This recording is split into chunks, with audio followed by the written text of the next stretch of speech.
बड़ी समस्याएं हैं और ओपनिंग रिमार्क ले लेती हूँ। एक मिनट विष्णु शंकर जैन आ गए हमारे साथ, मैं उनसे पूछ रही हूँ जरा। आपने कहा कि ये सरकार सिर्फ हिंदू मुसलमान कर रही है, यानी इसका सीधा मतलब ये कि इसमें कोई सच्चाई नहीं है।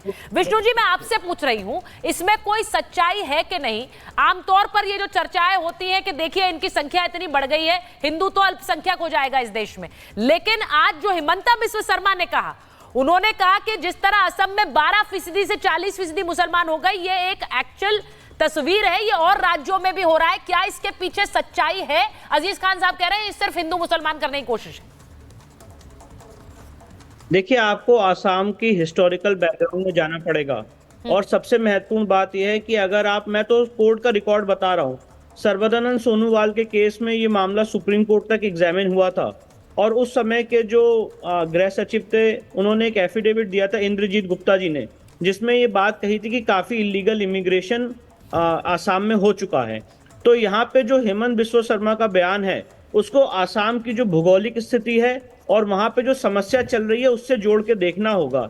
जिस भारी मात्रा पे वहां पे इन्फ्लक्स हो रहा है आउटसाइडर्स का, और जिस तरह से एक सुनियोजित षड्यंत्र के तहत आसाम की पॉपुलेशन बढ़ाई जा रही है, डेमोग्राफिक चेंज किया जा रहा है, ये एक नेशनल सिक्योरिटी का विषय है, पूरे देश के लिए खतरे के आसार हैं। और इसीलिए इलीगल इमिग्रेशन और जिस तरह से पॉपुलेशन एक कॉन्स्पिरेसी की तरह बढ़ाई जा रही है, उसके प्रति कंसर्न है, जो सर्वदनंद सोनोवाल के केस में भी रेस किया गया था और इसीलिए एनआरसी की मांग आसाम में की गई थी। तो यहाँ पे जो आज ऑनरेबल चीफ मिनिस्टर ने स्टेटमेंट दिया है, ये अपने कॉन्स्टिट्यूशनल परिधि के तहत अपना स्टेटमेंट दिया है। और मैं कहना चाहता हूं, अगर डेमोग्राफिक चेंज किया जा रहा है, डेमोग्राफिक चेंज करने के बाद अगर लॉ एंड ऑर्डर की सिचुएशन उत्पन्न हो रही है, अगर डेमोग्राफिक चेंज इस मंशा से किया जा रहा है कि जिसकी जितनी आबादी उसकी इतनी भागीदारी, इन सारी बातों से अगर डेमोग्राफिक चेंज किया जा रहा है, तो फ्री एंड फेयर इलेक्शंस कैसे होंगे? अगर इस तरह से डेमोग्राफिक चेंज किया जा रहा है, जब ये मानसिकता हो कि इस देश के संसाधनों में पहला अधिकार मुस्लिम्स का होगा, तो उसके बाद अगर डेमोग्राफिक चेंज कर रहे हैं, तो क्या यहाँ के नागरिकों को उसके ऊपर प्रश्न उठाने का अधिकार नहीं है? और ये सारे कंसर्न्स ऑनरेबल चीफ मिनिस्टर के हैं। और अगर आप सर्वदनंद सोनोवाल का केस पढ़ेंगी तो उस समय भी ये सारे कंसर्न सुप्रीम कोर्ट के पटल पे रखे गए। आपने जो बात बोली, हाजी जी आपको काउंटर करना चाह रहे हैं। मैं प्रेम कुमार जी, विजय त्रिवेदी जी भी आ गए, मुमताज आलम भी है। हाजी जी जल्दी से बोलिए। मुझे इसमें इसलिए सवाल पूछना है क्योंकि जिस तरह से हिमंता बिस्व शर्मा ने आज कहा कि ये जीवन और मृत्यु का सवाल है मेरे लिए, और वो इसलिए कह रहे हैं क्योंकि वो हिंदू आबादी के लिए बात कर रहे हैं, वो सिर्फ अपने लिए बात नहीं कर रहे हैं। आप बोलिए। हाँ जी। हाँ सुचित्रा जी, मैं सबसे पहले तो ये कहना चाहता हूं कि भारत के अंदर मुसलमानों से आपत्ति है या मुस्लिम समाज की जो जनसंख्या उससे आपत्ति है? अभी जैसे विष्णु शंकर जैन जी ने कहा कि सबसे पहले भारत के संसाधनों पे हक मुस्लिम समाज का। भाई कहां लिखा हुआ? किसने कहा? झूठ मत बोलिए अपने टेलीविजन पर। और रही बात यह कि मुस्लिम आबादी, आपने क्या कहा था कि सुन लीजिए आपकी बात पर ध्यान से सुनी ना, तो आप भी सुन लीजिए सर। 1951 का हवाला तो दिया कि 12%। मनमोहन सिंह ने कहा है कि हम 12% और उसके बाद सच्चर कमेटी का गठन किया गया। क्या प्राइम मिनिस्टर को कोर्ट करना गलत है? मुस्लिम आबादी माइनॉरिटी कमीशन बनाया, माइनॉरिटी मिनिस्ट्री बनाई गई। नहीं, हाजी जी ऐसा कोई नहीं चाहता। जैन जी ने जो कहा मुझे, हाजी जी ऐसा कोई नहीं चाह रहा। आप अपनी ऐसा कोई नहीं चाह रहा है। मत डालिए, मैं अपनी जो बात बोल रहा हूँ कॉन्स्टिट्यूशनल फ्रेमवर्क के अंदर बोल रहा हूँ। ऐसा कोई नहीं चाह रहा है कि भाई सब खत्म हो जाए। राजनीति के लिए, माइनॉरिटी अपीजमेंट की राजनीति के लिए ऐसी राजनीति है। संविधान को मानने वाले लोग हैं, हमसे ज्यादा संविधान कोई नहीं मानेगा। अरे हमारे अगर देखेंगे ना देशभक्ति, सुन लीजिए हमारी देशभक्ति देखेंगे, जलियांवाला बाग का इतिहास उठा के देख लेना, हम लोगों की सिर पे। अरे भाई एक मिनट हाजी साहब, एक मिनट हाजी साहब, एक सेकंड, इसको कॉन्टेक्स्ट में लाने की जरूरत है। इतना आप जैसे बयान रख रहे हैं, ऐसी बात उन्होंने ना कही है और ना उनकी मंशा होती, लेकिन एक बदलाव हो रहा है, ये भी एक हकीकत है। मैं शुभेंदु अधिकारी का बयान भी सुनाऊंगी, नहीं मैं शुभेंदु अधिकारी का भी बयान सुनाऊंगी और उस पर भी उसके पीछे की मंशा के बारे में भी बात करेंगे। लेकिन एक बार जरा विजय त्रिवेदी जी को ले आइए स्क्रीन पर।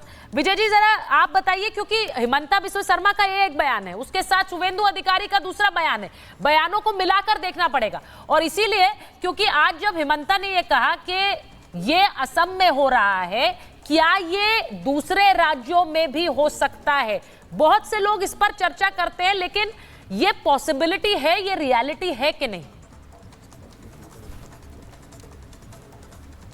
देखिए सुचरिता जी, आपने बहुत महत्वपूर्ण सवाल उठाया, लेकिन इसमें अलग अलग राज्यों में अलग अलग स्थितियां, जैसे असम का जिक्र किया विष्णुशंकर जी ने जिक्र किया कि बहुत जगह पर जहां आबादी अचानक बढ़ी है या बहुत बड़ी तादाद में आबादी बढ़ी है एक तबके की, एक समुदाय की, तो उसका कारण, एक बड़ा कारण है इलीगल इमिग्रेशन। हाँ।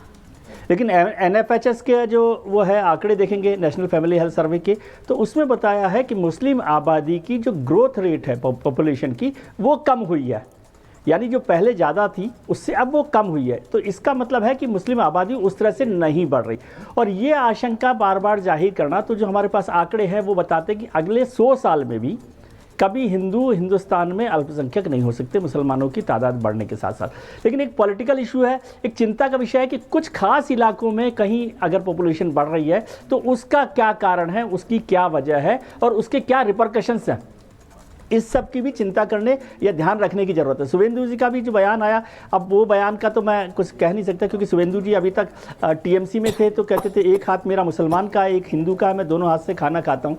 अब वो भारतीय जनता पार्टी में आए हैं तो अभी उनके ज़्यादा प्याज खाने का मौसम है, तो वो बोल रहे हैं कि किस तरह से मुसलमानों की बात कर रहे हैं। लेकिन जब प्रधानमंत्री और राष्ट्रीय स्वयंसेवक संघ के सरसंघ चालक मोहन भागवत बार बार सबका साथ सबका विकास की बात, मोहन भागवत जी हिंदुत्व जो है बिना मुसलमानों के अधूरा है, और तमाम तरीके की बात करते हैं, तो इन दोनों के बीच में जो अंतर है वो एक कन्फ्लिक्ट भी पैदा कर रहा है और एक कन्फ्यूजन भी पैदा कर रहा है।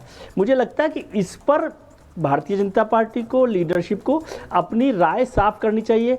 जो लोग बोल रहे हैं, क्या उनके खिलाफ कोई एक्शन लेना चाहते हैं या उनके साथ हैं, ये भी स्पष्ट करना चाहिए। विजय जी, आपने बहुत अच्छी तरह से इसको पर्सपेक्टिव में रखा है जी, और मुझे लगता है कि ये सवाल इसलिए यहाँ बनता है क्योंकि क्या जो लोकसभा के नतीजे आए उसके बाद अलग अलग मंथन अलग अलग स्तर पर चल रहे हैं, तो कोई सबका साथ सबका विकास की बात कर रहा है, तो कोई ये कह रहा है कि जो हमारे साथ हम उसके साथ।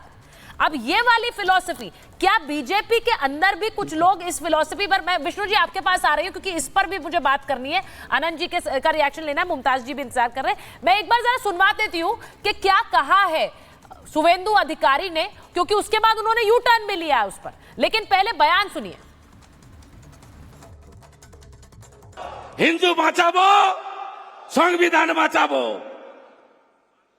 আর বলবো আমিও বলেছি রাষ্ট্রবাদী মুসলিম, আপনারাও বলেছেন সবকা সাথ সবকা বিকাশ, আর বলবো না। বলবো जो हमारे साथ हम उनका साथ, जो हमारे साथ